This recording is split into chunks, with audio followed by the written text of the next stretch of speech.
The heart monitor's shrill alarm echoed through the sterile hospital room, each beep a hammer pounding at Hana's chest. Her son, Aiden, lay in the bed before her, so pale and frail that she feared if she touched him, he might shatter. The doctors had said it. They had said it again. There is no hope. No, no, this can't be happening, Hana whispered, clutching his tiny hand as if sheer force could keep him alive. Tears blurred her vision. Every instinct screamed to fight, to save him. But the truth was merciless. He was slipping away. Then the doctor spoke, soft but heavy with inevitability. There is one possibility, he said. Another child elsewhere needs a heart. Your son's heart. If you agree to donate it, that child could live. But your son won't survive. Hana's world tilted. The words echoed like gunshots. Give my child's heart to save another? Her knees buckled. Her body trembled. She pressed her face into Aiden's hair, inhaling the faint scent of baby shampoo of him, knowing she would never feel it again. Please no, she sobbed. There has to be another way. The doctor shook his head gently. This is the only way, Hana. I'm sorry. Hana closed her eyes. Images of her child flashed in her mind, his first steps, his laugh, the way he reached for her at night. And then, a horrifying clarity. If she did nothing, both children would die. One by heartbreak, one by fate.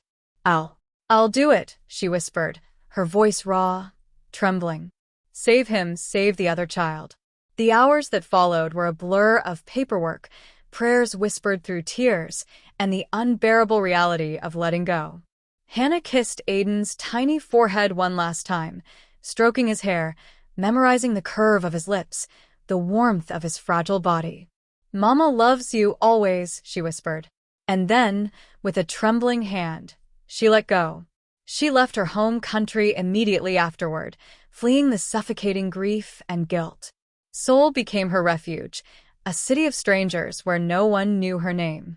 She buried herself in work at a Korean daycare, tending to children with forced smiles, hiding the gaping hole in her heart from everyone, including herself. 3 years passed. Hana thought she had escaped the past. She thought she had buried it beneath routines, playground laughter, and the endless chaos of small children. And then, one bright morning, it all came crashing back. A limousine pulled up to the daycare. Its black, gleaming body glinted under the sun. Hana barely had time to register it before a small boy burst out of the car like a whirlwind. Mama, he screamed, barreling toward her with arms outstretched. Hana froze, her heart stopping. The boy collided with her, clinging to her legs, refusing to let go. His eyes, so alive, so familiar, so impossibly hers, pierced straight through her soul. Who are you? She whispered, panic and awe warring inside her. A tall man stepped forward, calm yet gentle. He's yours, he said softly. I'm Jae-Min, his father. And I think he's found the mother he's been searching for. The boy looked up at her, eyes shining, voice trembling. Mama, don't leave me. Hana's knees went weak. The world fell away. In that single moment, the grief she had carried for 3 years collided with a love she never thought she could feel again. Her heart, once broken, beat anew, fragile, trembling, and alive. And somehow, impossibly, love had found her again. Hana couldn't breathe. The little boy clung to her as if letting go would tear the world apart. His small hands gripped her coat, fingers curling into the fabric, his tears soaking her sleeves. I don't understand, Hana stammered, glancing at the man who had stepped out of the limousine. He was impossibly calm, his dark eyes steady, but there was a warmth there that made her chest ache. I know this is sudden, he said gently. My name is Jae-Min. This is my son, Min-jun. He's been searching for you. Hana's mind refused to process it. Searching for her? How could he? And yet, as she looked at the boy, his bright eyes filled with certainty and hope, something inside her stirred. Memories she had tried to bury, the way Aiden's eyes had sparkled when he saw her, rushed back in a tidal wave. Why me? She whispered, voice trembling. Jae-Min took a step closer, crouching slightly, so he was at eye level with Minjun. He knows you're special. He calls you mama because he feels it.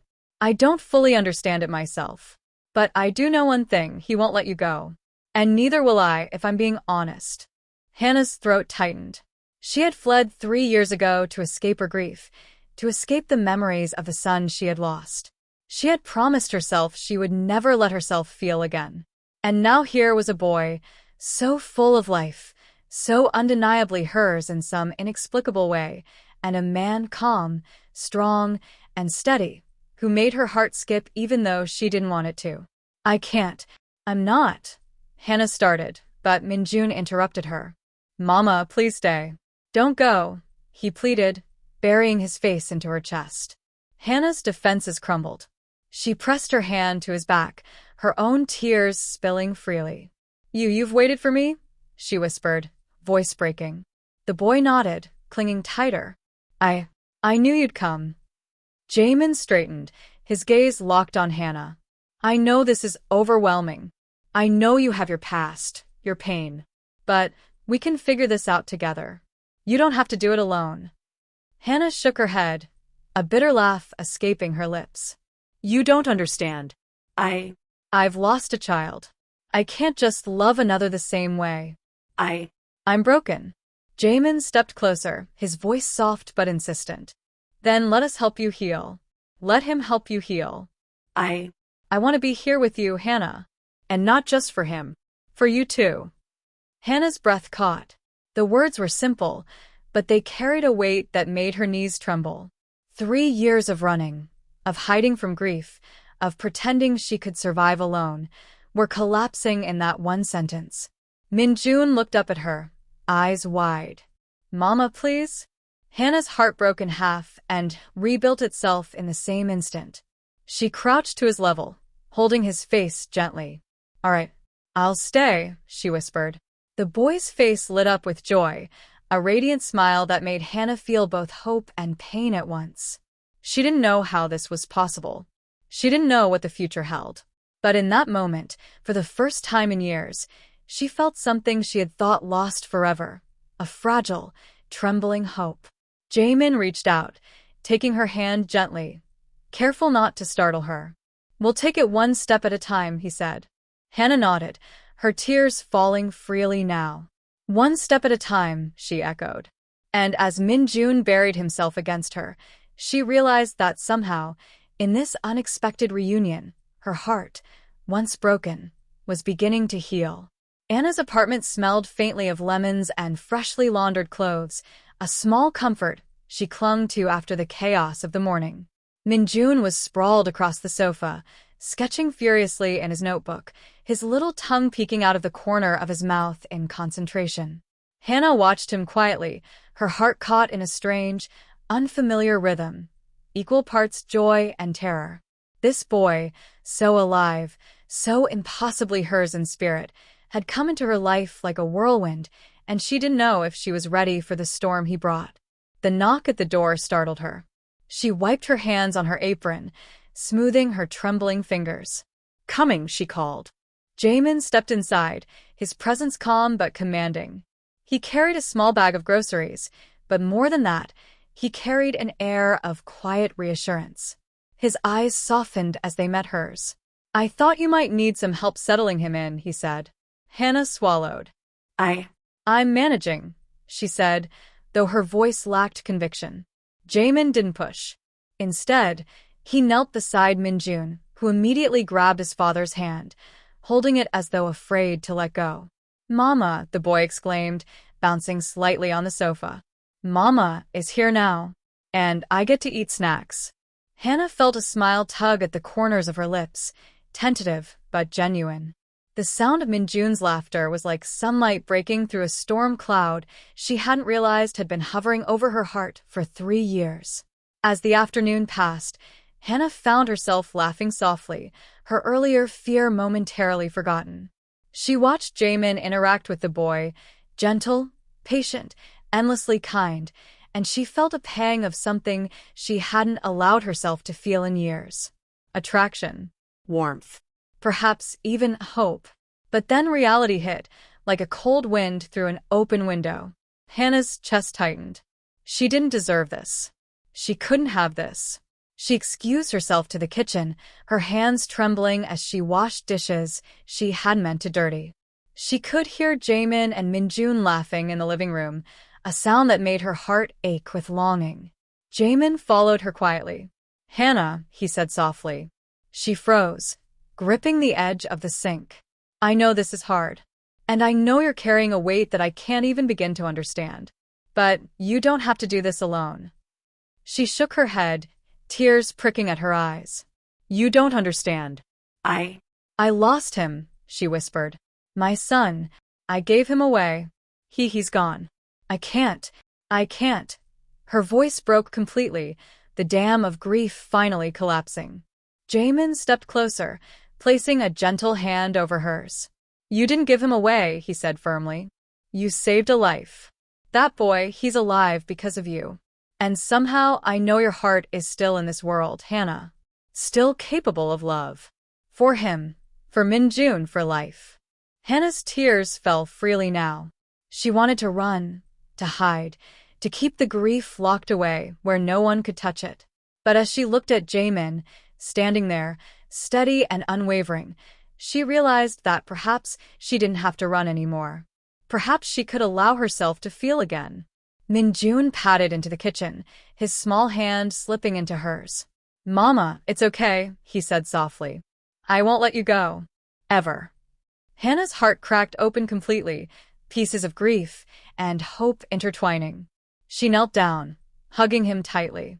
I won't go," she whispered. Jae-Min watched quietly, a small, tender smile forming on his lips. He stepped closer, wrapping a protective arm around both of them. "Then we'll face this together," he said. Hana nodded, a fragile sense of peace settling over her. Together, they could navigate this fractured, complicated, beautiful new life. But as the sunlight streamed through the window, she couldn't shake the feeling that the world outside would test them. That love, no matter how deeply it was rooted, would never come without challenges. And somehow, deep down, she knew those challenges were coming.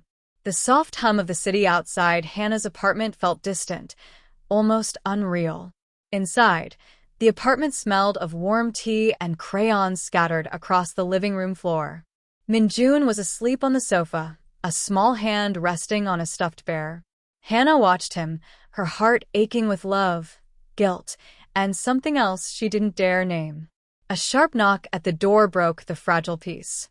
Hana froze, heart hammering. Visitors were rare. Unexpected visitors even rarer.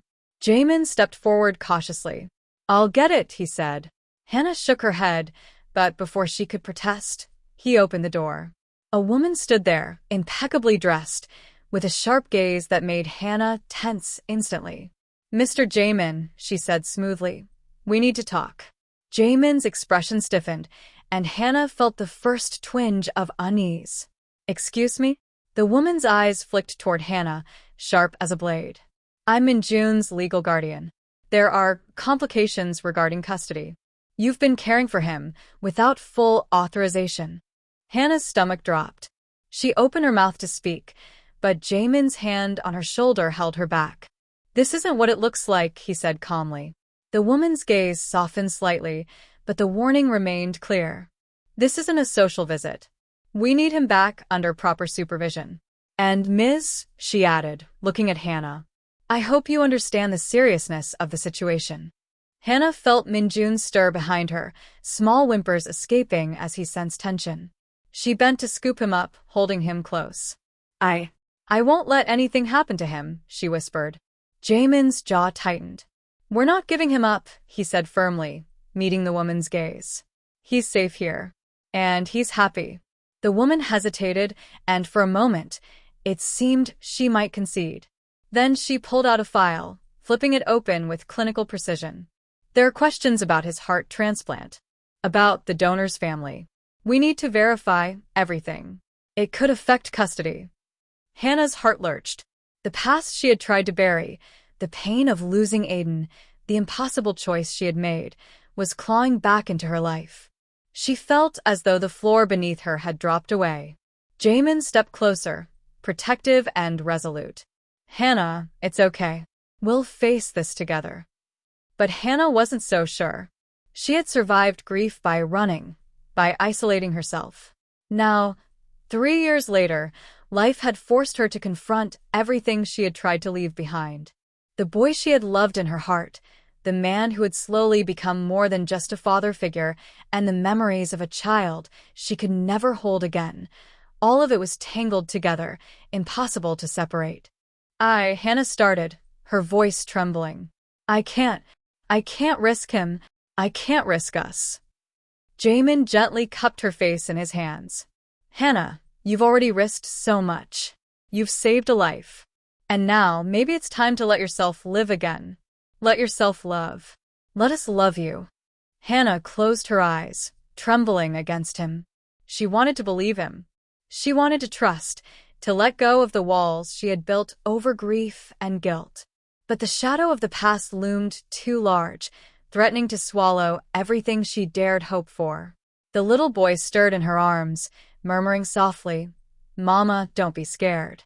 Hana's tears fell freely now. She buried her face in his hair, feeling the weight of the past 3 years, the loss, the running, the impossible choices. And in that moment, she realized the truth. Love was never simple. It was messy, painful, and terrifying. But it was also the only thing that could heal the fractures in her heart. Jae-Min kissed the top of her head, steady and unwavering. We'll face the shadows together, he whispered. No matter what comes, we're stronger together. Hana nodded, holding Min-jun close. For the first time in years, she allowed herself to imagine a future where grief didn't rule her, where love could exist without fear. But deep down, she knew the world would not let them be free so easily. And she was ready to fight. The courtroom was silent except for the soft shuffle of papers and the steady breathing of those gathered inside. Hana clutched Min-jun's hand, feeling the small fingers curl around hers like a lifeline. Across from them, Jae-Min stood tall, calm but fierce, a quiet strength radiating from him that Hana had come to rely on. The legal battle had been grueling. Questions about the heart transplant, Min-jun's custody, and Hana's past had threatened to tear apart the fragile life they were trying to build. But today felt different. The judge cleared her throat, adjusting her glasses. After reviewing all evidence, I find that Min-jun's welfare is best served under the care of those who have shown love, stability, and commitment to his upbringing. Custody will remain with Mr. Jae-Min, with Ms. Hana Chun granted full guardianship and visitation rights. Hana's heart nearly stopped. Tears blurred her vision as she looked at Min-jun.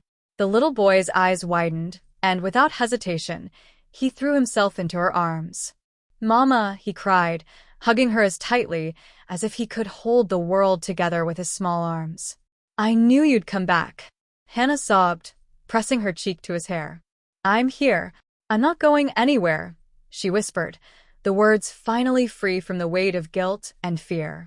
Jae-Min stepped closer, sliding his hand around her waist. Their eyes met, and Hana felt a warmth spread through her chest, relief, love, and the promise of a future she had almost thought impossible. You've been amazing, Jae-Min said softly. You've faced every shadow, every fear, and you never let go of him. Hana shook her head, laughing through tears. I didn't think I could love again. Not after losing him, but somehow. I have.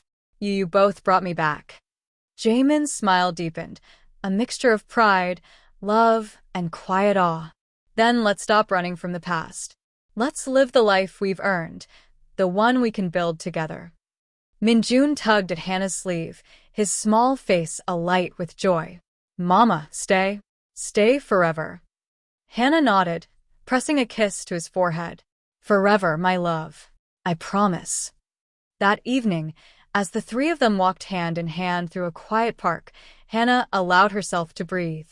The sunlight filtered through the trees, golden and warm, painting the world with possibility. She glanced at Jae-Min, whose eyes never left hers, and realized something profound. Love had returned to her life not as a replacement for what she had lost, but as a continuation of hope. Her son's heart had given life to another child, and in turn, that child had given her a second chance to love, to live, to heal. The shadows of grief still lingered, but they no longer ruled her. Hana looked down at Minjun, whose laughter rang through the air, bright and free. "Mama's here," she said softly, hugging him close. "And I'm not going anywhere." Jae-Min squeezed her hand, their fingers intertwining as they walked. Hana felt a new kind of strength rising in her, a strength born from loss, courage, and the unpredictable beauty of love. For the first time in years, Hana felt whole again. And as the little boy skipped ahead, calling her Mama, she realized that sometimes the heart you give away finds its way back to you in the most miraculous ways. The sun was setting over Seoul, painting the skyline in shades of gold and rose. Hana leaned against the balcony railing, Minjun perched on the edge of the railing beside her, his small hand slipping into hers. "Look, Mama. The sky is pink, just like you said," he exclaimed, pointing excitedly. Hana laughed softly, brushing a strand of hair from his forehead. "Yes, it is, my love. Just like magic." Behind them, Jae-Min approached quietly, carrying 2 cups of tea. He placed one in Hana's hand and draped an arm around her shoulders. "You're spoiling him," he said, smiling. "Not at all," Hana replied, resting her head against his chest. "He's perfect, just like you." Jae-Min's smile softened, and he kissed her temple. "No," he murmured. "He's perfect because of you. You saved him, you saved me, and most importantly, you've saved yourself." Hana took a deep breath, letting the warm evening air fill her lungs. 3 years ago, she had lost her son, given his heart to another child, and fled from grief that felt like a storm she could never survive. But here she was, alive, loved, and whole in ways she never thought possible. Minjun giggled, tugging them both toward the balcony's edge to watch the last rays of sun disappear behind the mountains. "Mama, Jae-Min stay with me forever?" Hana smiled, tears glistening in her eyes. She squeezed his hand tightly. "Forever, my love. Always." Jae-Min wrapped both of them in a gentle embrace. "Forever," he echoed. The city shimmered beneath them, alive and vast. But in this small, warm moment, Hana realized that life, messy, painful, miraculous, had finally given her a second chance. Love had returned, not to replace what she had lost, but to honor it, to heal it, and to fill it with new hope. Hana looked down at the boy who had run into her life 3 years ago, the boy whose heart carried a piece of her son, and she whispered softly, "I'm never letting go, Minjun. Never." And for the first time in years, she truly believed it, because some hearts, no matter how broken, always find their way home.